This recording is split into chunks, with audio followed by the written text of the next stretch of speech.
Mae'n fraint ac yn bleser I crynhoi'r resymau llu am ymwebu yr Athro Robin Williams I dderbyn Medal Gwyddoniaeth yr Eisteddfod eleni.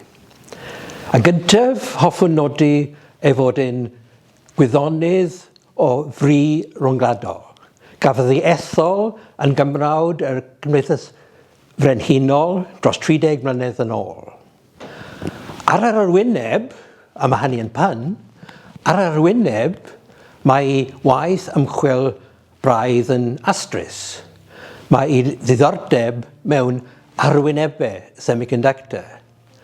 Ond mae deall natur arwynebau semiconductor yn holl bwysig I wneud contact trydanol I semiconductor ac mae gwneud contact trydanol I semiconductor yn allweddol i'r defnydd eang sy'n cael ei wneud o semiconductor yn y byd cyfoes. Yn ddiweddar, ni wedi clywed bod cynhyrchu ceir o gwmpas y byd wedi cael ei atal oherwydd prinder semiconductor.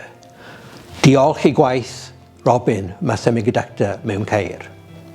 Hefyd, os oes rhai ohonych chi yn edrych ar y ffonich symudol yn hytrach na gwrando arna fi, chi'n hefyd yn manteisio ar gwaith Robin. Ar y cyd gyda y ddiweddar Vernon Morgan, sefydlodd Robin y canolfan semiconductor 3.5 sydd wedi esblygu I fod yr canolfan compound semiconductor sydd wedi dod â buddsoddiad o degau o miliynau o bunnoedd I Gaerdydd a'r cyffiniau ac yn creu hwb mawr I economi Cymru. Mae hynny'n dod â fi i'r ail pwynt dwi eisiau gwneud am Robin, sef ei fod yn Gymro i'r carn. Dros degawdau mae wedi cyfrannu at cymdeithasau a sefydliadau ar draws Cymru. Mae hynny yn amrywio o roi darlith gyda'r nos I cangen y Gymdeithas Wyddonol, hyd at sgwennu teyrnged I Sir John Meirig Thomas yn y Cylchgrawn Barn. Fel John Meirig, roedd Robin yn gymrawd sylfaenol y Gymdeithas Dysedig Cymru. Gwasanaethodd ar cyngor yr Gymdeithas Dysedig am 6 blynedd, ac ar sawl achlysur mae'r Gymdeithas wedi troi at Robin am gyngor a'r polisïau. Ac yn fwy aml na dim, fe sydd wedi sgwennu'r polisïau ac wedi gwneud gwaith penigamp pob tro. Fel person, mae Robin yn ddyn gyfeillgar, brwdfrydydd ac yn positif. Mae'n hefyd rhywun sy'n gallu osgoi problemau trwy rhagweld nhw. Enghraifft, pan gofodd ei benodi yn bennaeth radron physics yn Prifysgol Caerdydd, penderfynodd byw yn Bro Morgannwg, gan wybod na fydde angen symud cartref pan gafodd ei benodi yn is-ganghellor Prifysgol Abertawe.